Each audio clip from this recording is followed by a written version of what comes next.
nome de Jesus, Senhor. Amém. Amém, meus irmãos. Nós vamos abrir a palavra do Senhor no livro de Jeremias, capítulo 29. Nós temos pensado nesses domingos pela manhã sobre os desafios que a igreja, de um modo geral, a igreja de Jesus, enfrenta nesses nossos tempos, os desafios modernos para a igreja. E na manhã de hoje nós queremos pensar sobre o desafio de alcançar, ou o desafio das igrejas urbanas, alcançar a cidade para Cristo Jesus. Nas outras duas reflexões que já fizemos desse tema, era fácil fazer uma relação entre o desafio moderno e a sua família. Nesse de hoje não é tão fácil.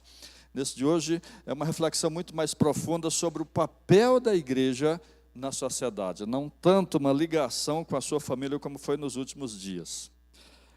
Em Jeremias capítulo 29, o que nós temos é uma carta que Jeremias enviou aos cativos. Para te dar contexto, na época o maior império era o Império da Babilônia. Nabucodonosor, o rei de todo o mundo praticamente, conquistando diversas cidades, diversos reinos, diversos impérios menores.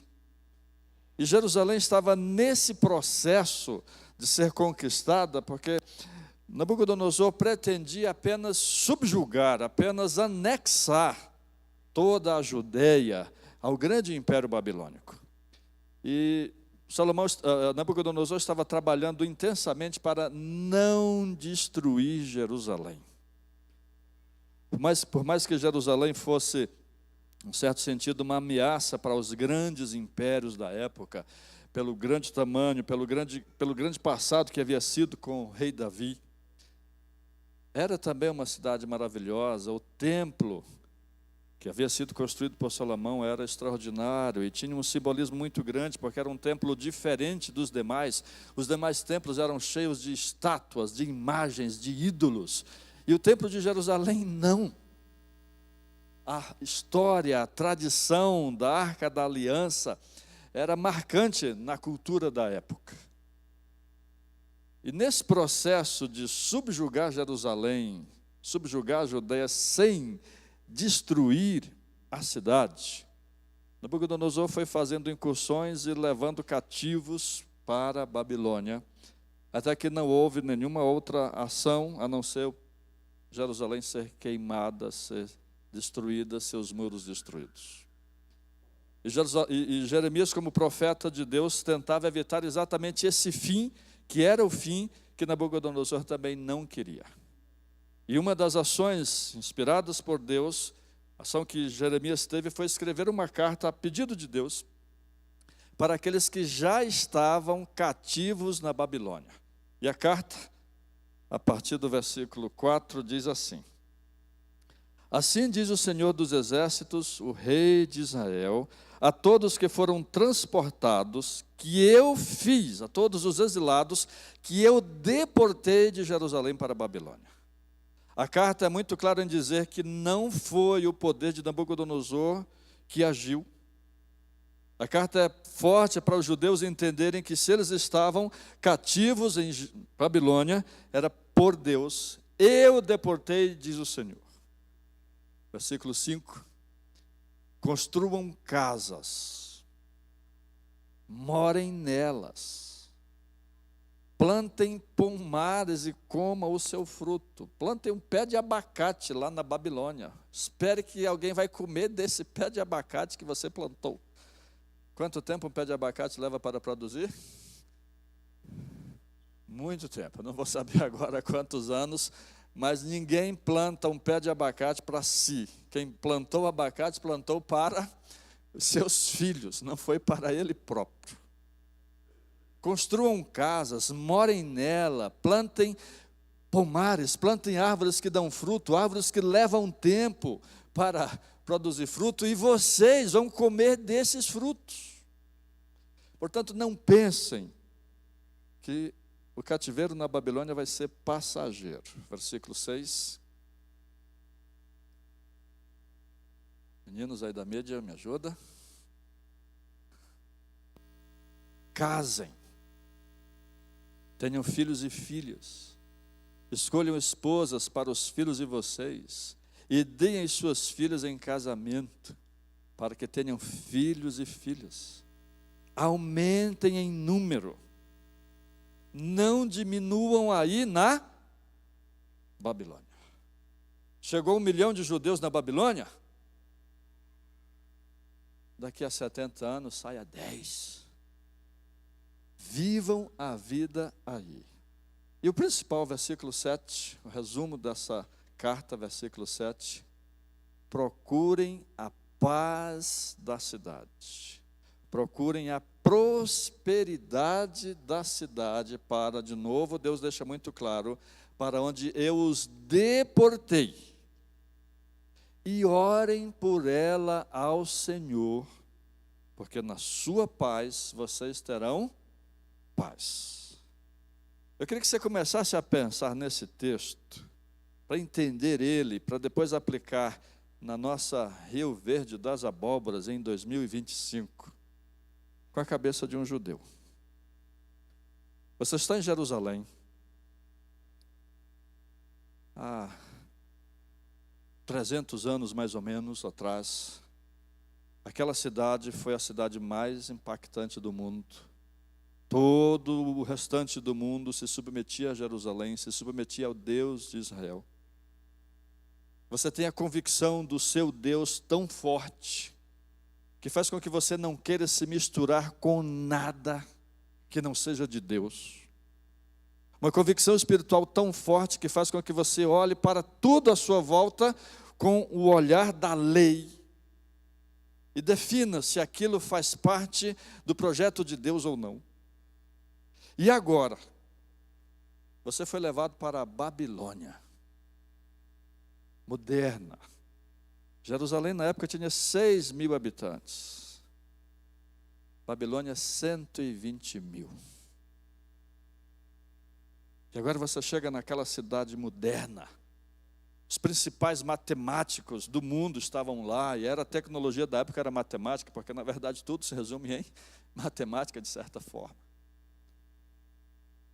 Gente de todas as línguas, as mais diversas culturas, coisas que você nunca foi capaz de imaginar que existiria, alimentos, temperos, sabores, ritmos. E você, por causa da sua fé, diz: eu não vou me envolver. Eu sou um judeu e eu estou em Jerusalém. Ou melhor, eu estou na Babilônia, mas eu vou viver como se eu estivesse em Jerusalém. Eu não vou me envolver com nada. E mesmo que você pensa como judeu, estou te desafiando a fazer isso, a pensar como judeu, mesmo que você esteja bem convicto de que está lá, bem ciente, convicto não, bem ciente de que você está lá como um escravo, mas a sua fé é tão grande que você diz: isso vai já passar. E agora você recebe uma carta de um profeta dizendo: pode esquecer. Vai durar 70 anos. Edson, que chegou lá com a sua idade, vai morrer na Babilônia.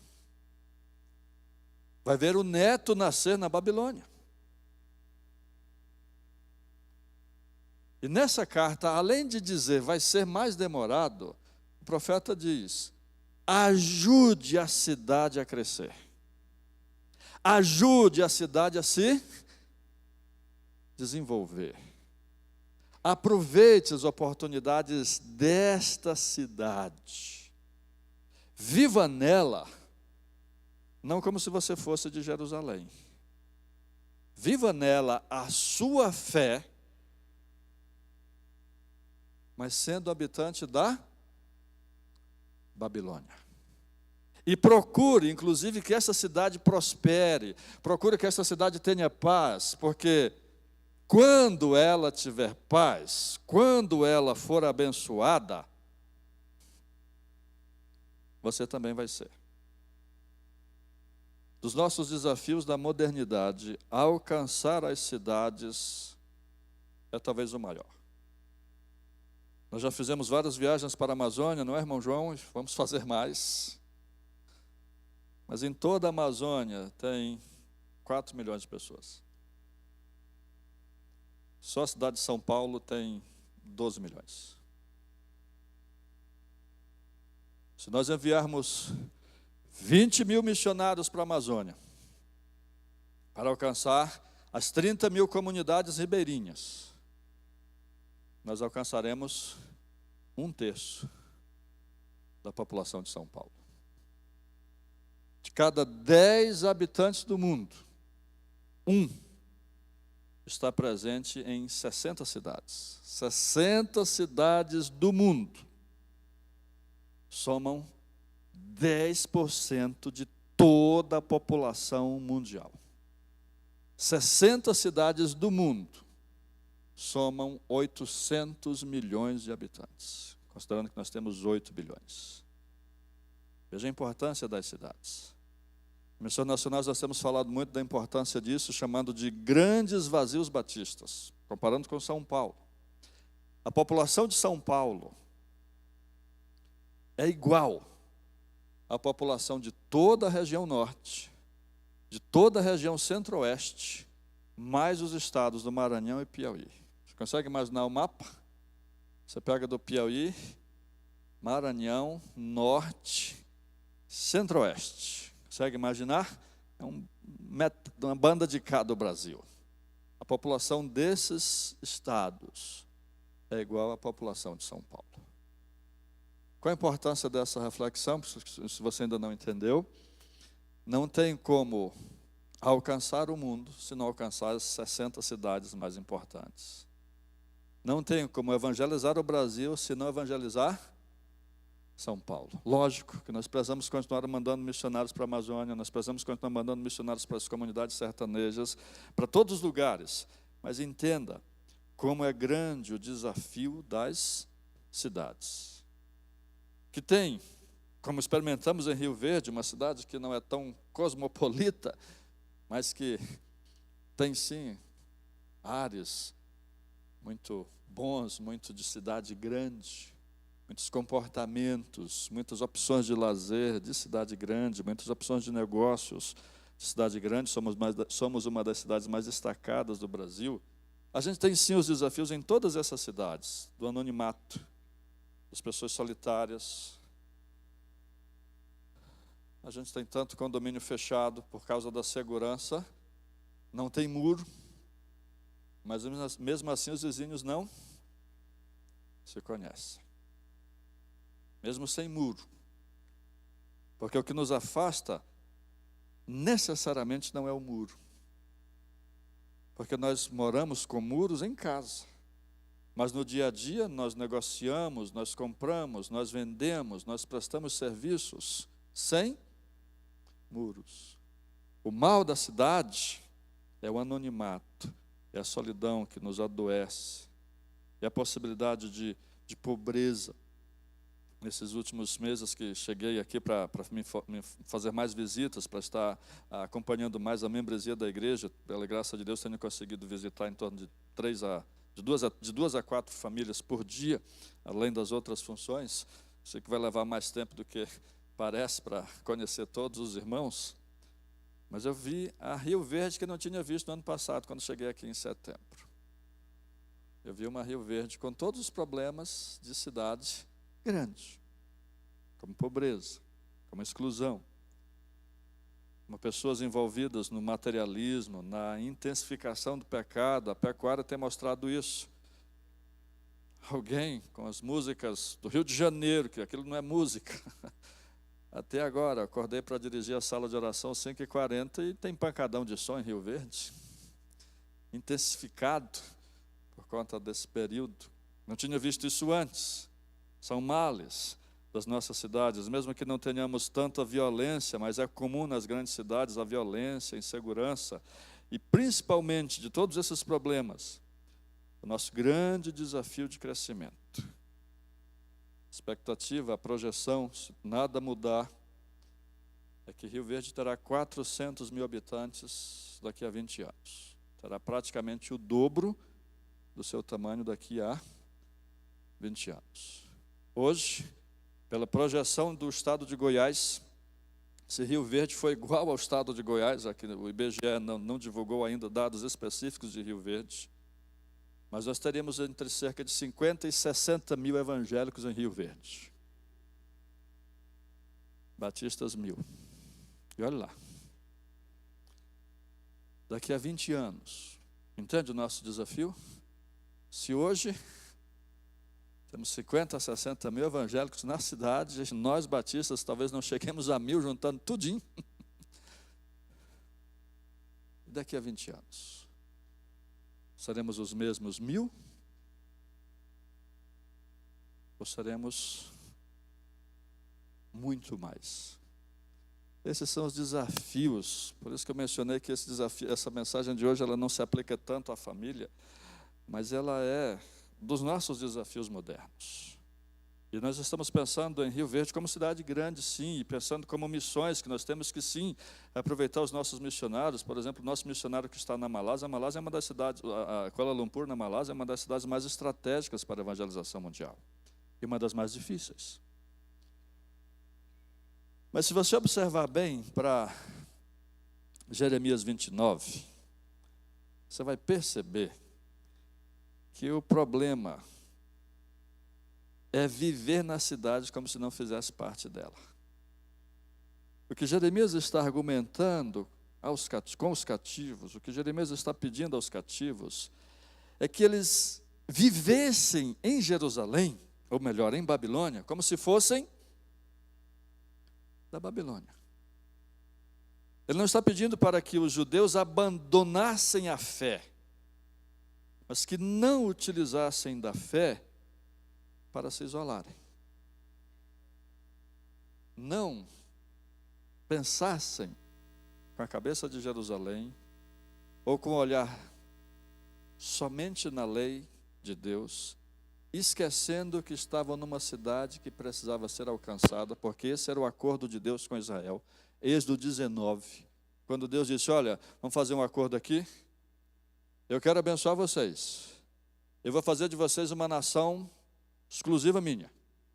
Essa é a minha promessa, esse é o meu lado. Do lado de vocês, vocês vão obedecer os mandamentos e vão ser uma nação sacerdotal. Vocês vão levar o meu nome para as outras nações. Esse desafio é a base da carta de Jeremias. Vocês precisam estar na Babilônia, fazer parte da Babilônia, mantendo a fé de vocês para transformar a Babilônia. Vocês vão fazer Babilônia prosperar.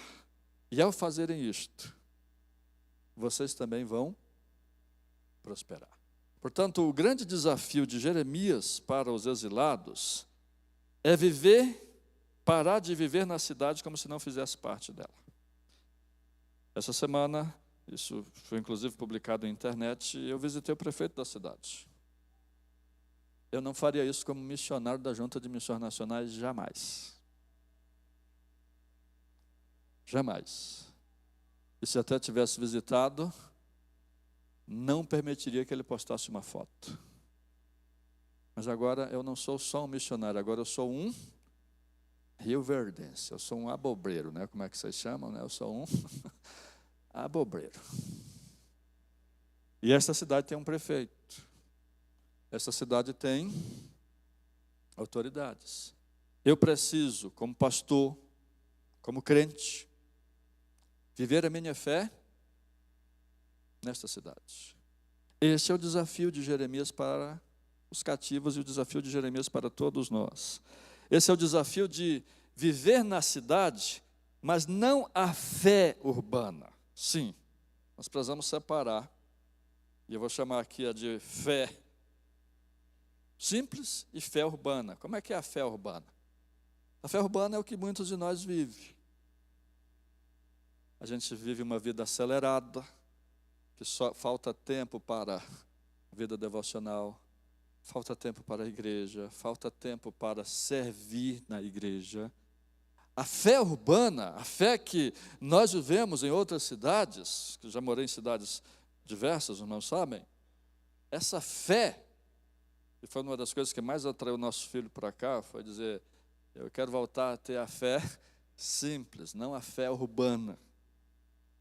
Sim, esse é o grande desafio. Viver na cidade a fé que não é urbana. A fé urbana é acelerada, ela é fragmentada. A gente só é crente domingo. Durante a semana a gente tem os nossos corres, como se diz nas cidades. A fé urbana é individualista. Eu não me envolvo com a própria comunidade cristã, eu não me envolvo com a igreja em si, porque eu estou construindo meu patrimônio, porque eu estou tendo que cuidar da minha vida, eu tenho as minhas pequenas comunidades de lazer, comunidades de serviço, mas no final das contas é uma fé individualista. A fé urbana, ela é funcional. Igual muitas famílias, eu disse que não tinha aplicação com a família, achei uma agora. O que é uma família funcional? Funciona.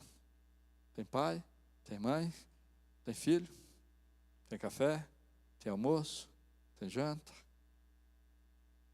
Mas não tem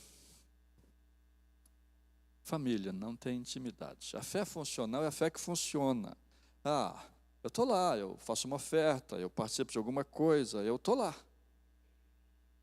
Mas junto com a fragmentação, não há uma diferença, não faz diferença.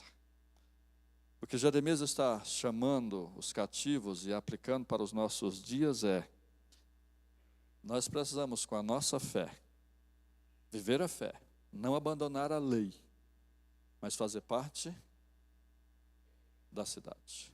E nós temos estratégias, essa reflexão de hoje, ela é relativamente fácil, porque nós temos o que fazer.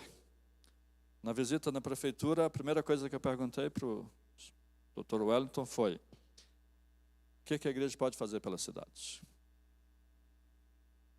Não é o que a prefeitura pode fazer pela igreja, jamais faríamos essa pergunta, jamais. Mas o que a igreja pode fazer pela cidade? E a resposta? Façam o que a prefeitura não faz. A gente pode ter programas sociais, mas a transformação, o coração, não é conosco. Tem a turma que fica morando na rua de trás da rodoviária. A gente pode chegar lá e apresentar um programa social e tirá-las de lá. Mas na semana seguinte, podem voltar. Mas a igreja tem um papel e uma força que é diferente. Ela pode transformar essas pessoas. Ela pode mudar a vida dessas pessoas. De certa forma, o prefeito entende o que Jeremias está pedindo. Ele resumiu muito bem o que Jeremias está pedindo. Vocês estão na cidade? A cidade vai continuar vivendo. Mas façam aquilo que só vocês podem fazer pela cidade. É o primeiro nosso desafio e nós estamos conversando sobre essas coisas com a diretoria. Ontem não tocamos isso no Conselho Administrativo, mas estamos colocando isso como projetos da nossa igreja. Já temos dito isso em outros momentos, não faz sentido a gente ter esse templo, esse patrimônio no coração da cidade e abri-lo aos domingos. Esse lugar aqui precisa estar aberto todos os dias. Nem que seja para alguém utilizar um banheiro que não encontrou em nenhum outro lugar. Mas este lugar aqui precisa cooperar para a paz da cidade, para a transformação da cidade.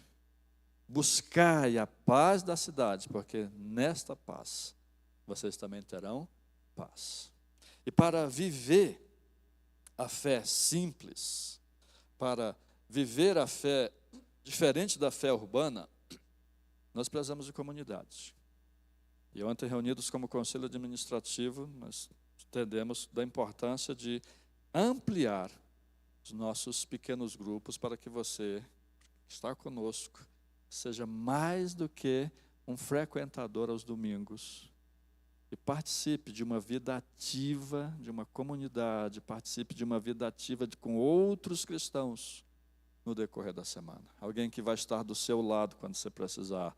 Alguém que vai te ajudar a levar o seu vizinho para Jesus, o seu colega de trabalho para Jesus. Por isso, eu te desafio a dar um jeito nas folgas lá do trabalho, se possível até adiantar uma semana de férias, mas participar da Conferência Global Multiplique. Nós vamos dar um jeito, viu?